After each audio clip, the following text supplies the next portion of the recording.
Seat साहब, आपकी tie देख के, आज आपकी ड्रेसिंग देख के, तुम भी अब शुरू हो गई हो। मुनीब फारूक वाला खाता खोल दिया तुमने। अच्छा, ऐसा है कि आज यू आर गोइंग ग्रीन, तो वो अट्रैक्ट बहुत कर रहा है रंग, तो मुझे किसी किंगडम का परचम याद आ रहा है। हाँ, आज आपको देख के मुझे बड़ी अब आजकल मैं बड़ा पेट्रियाटिक हो चुका हूँ। अच्छा, आप अपने मुल्क की बात कर रहे हैं? जाहिर है। अच्छा अच्छा, आपको ख्याल है मैं सऊदी अरेबिया का सोच रहा हूँ? हाँ, लेकिन मैं सऊदी अरेबिया का सोच रही हूँ। हाँ, देखें ना। बरादर इस्लामी मुल्क, देखें ना। बरादर है ना, मगर मैं तो अपना सोचता हूँ। आप अपना सोचते हैं पहले, लेकिन जब हम अपना सोचते हैं तो हमें सोचना पड़ता है बरादर इस्लामी मुल्क का, कि जब हम मुश्किल में होंगे वो हमारी मदद को आएगा। सही है। तो मुश्किल वक्तों में हमेशा सऊदी अरेबिया ने हमारी मदद की है। यही वजह है कि पिछले दिनों में जब विजिट्स हो रहे थे, हमारे वज़ीर आज़म भी वहाँ गए, पहले उम्रा करने गए, बाद में फिर इन्वेस्टमेंट के लिए गए।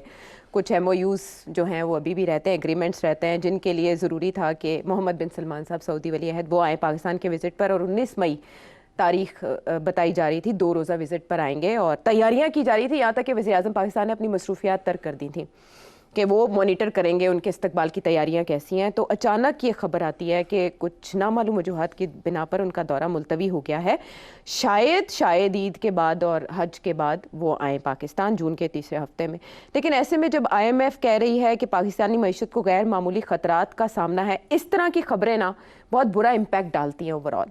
मुझे आपसे ये जानना है रीज़न कि क्या कहती है आपकी चिड़िया, वो क्यों नहीं आ रहे या कब आएंगे? देखिए, मैं आज बहुत जल्दी सवालों के जवाब दूंगा। अच्छा, आप भी लंबा ना करें। अच्छा, ठीक इसकी है। वजह यह है कि हमने कल वादा किया था अपने व्यूअर्स को कि उनके सवाल लेंगे, तो आज मैं पहले सेक्शन के अंदर 3-4 आपके सवाल लूंगा। ठीक है, जल्दी करूंगा, कोई सप्लीमेंट्रीज नहीं लूंगा, और swiftly I will deal with it. उसके बाद फिर हम बात करेंगे अपने लोगों दोस्तों के साथ, पब्लिक के सवाल। चले, डन डील। ठीक है, तो आपका पहला सवाल का जवाब ये है कि इसके 2 पहलू हैं जी। पहला जो है उसका आपने जिक्र कर दिया, मगर है वो दूसरा। पहला जो है वो कुछ और है। पहला ये है कि उन्होंने आना था यहाँ, कुछ मेजर MOU साइन करने थे, वो तैयारी नहीं हुई अभी, ना इधर से तैयारी है पूरी, ना उधर से पूरी तैयारी है। क्योंकि देखिए, ये इतना आसान काम नहीं होता, बहुत लंबी चौड़ी एग्रीमेंट्स होती हैं, और उनको लॉयर्स देखते हैं, ये करते हैं, वो करते हैं, तो वक्त लगता है। और अभी भी मुज़ाकरात चल रहे थे कि जी आप कहाँ इन्वेस्टमेंट करेंगे, क्या करेंगे, क्या नहीं करेंगे। और आपको पता है, जो कल मैंने बात की थी, कल या परसों, कि स्टेट गारंटीज की भी इसमें इश्यूज आएंगे। तो मेरा ख्याल है कि होमवर्क दोनों की तरफ से पूरा नहीं हुआ, इसलिए ये तो मैं समझता हूँ एक रीज़न है। अच्छा। कि अभी होमवर्क पूरा नहीं हुआ, तो इसलिए उन्होंने सोचा फ़ायदा क्या, अगर हम MOU के ऊपर अभी इशू नहीं बना, अभी सेटलमेंट नहीं हुई, क्योंकि आने से पहले दोनों साइड्स जो हैं ये एक्सचेंज कर लेती हैं, एग्रीमेंट हो जाती है। वो तो वहाँ आना होता है सिर्फ साइन करने के लिए, वहाँ ये पढ़ाई लिखाई करने देखने के लिए नहीं आना होता कि ये लाइन ठीक है, ये ठीक नहीं है। तो वो मेरा ख्याल है कि वहाँ अभी कुछ देर है, इधर से भी कुछ थोड़ी सी देर है, उधर से भी कुछ देर है। वो भी तो लेके गए हैं ना बहुत सारी एग्रीमेंट्स के मसवदे वगैरह कि कैसे है, उनके भी वकील लगे हुए हैं देखने के लिए। तो मैं समझता हूँ एक तो ये वजह है कि वो तैयारी जो है ना वो पूरी नहीं है। दूसरी वजह भी ये है, जो इसका आपने की तरफ इशारा किया, कि यहाँ के जो सियासी हालात हैं, जो इंटरनल पॉलिटिक्स है पाकिस्तान की, उसमें सऊदी अरेबिया को ड्रैग किया जा रहा है। PTI की तरफ से सऊदी अरेबिया को भी मुलव्वस किया जा रहा है उसके अंदर। अभी जो यहाँ कंट्रोवर्सीज चल रही हैं, तो उसमें मरवत साहब और ये और वो सब कुछ चल रहा है। तो अब मैं समझता हूँ ये बात पसंद नहीं आती सऊदी अरेबिया के रूलर्स को, भाई हम आ रहे हैं आपकी हेल्प करने के लिए, और आप की वहाँ पॉलिटिकल लीडरशिप हमारे बारे में इस तरह की बातें कर रही है, फैला रही है ना जी, ऑपोजिशन है जो भी है, बिल्कुल, तो हमारे बारे में ये कर रही है। कल को ये आते हैं यहाँ और पार्लियामेंट के अंदर PTI खड़ी होकर फिर कोई कर देती है, तो इसलिए मेरा ख्याल है कि he doesn't want to get involved in this. और तीसरी बात ये है कि कुछ इशारा उनको भी मिल गया है कि उनके जो सफ़ीर हैं यहाँ, वो भी लिख के भेजते हैं कि यहाँ के सियासी हालात क्या हैं, ख़तरे क्या हैं, रिस्क क्या है, और क्या आपके ऊपर तबसरे हो सकते हैं, नहीं हो सकते, कौन क्या बात कर सकता है।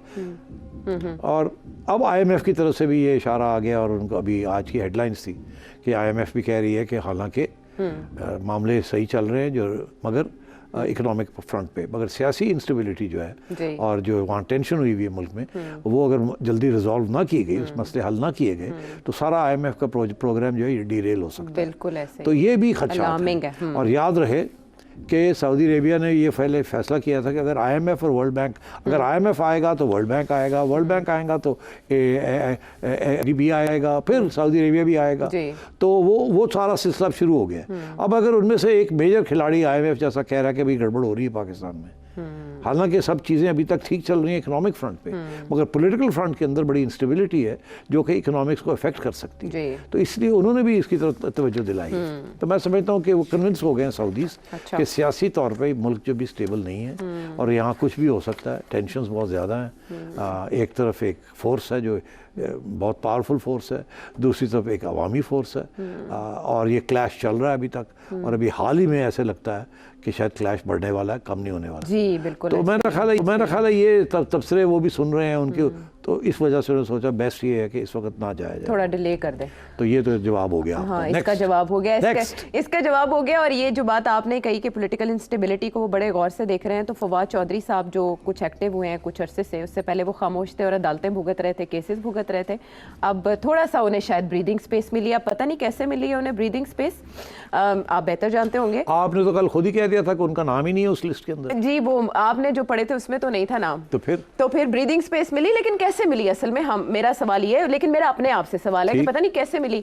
तो वो कह रहे हैं कि मैं पीटीआई दोबारा ज्वाइन करने की क्या बात है, मैंने तो कभी छोड़ी नहीं, और वो जो बातें कर रहे हैं ना, लोग उससे समझ रहे हैं कि शायद ये पीटीआई का मौक़िफ़ है, लेकिन आप बेहतर बताएंगे।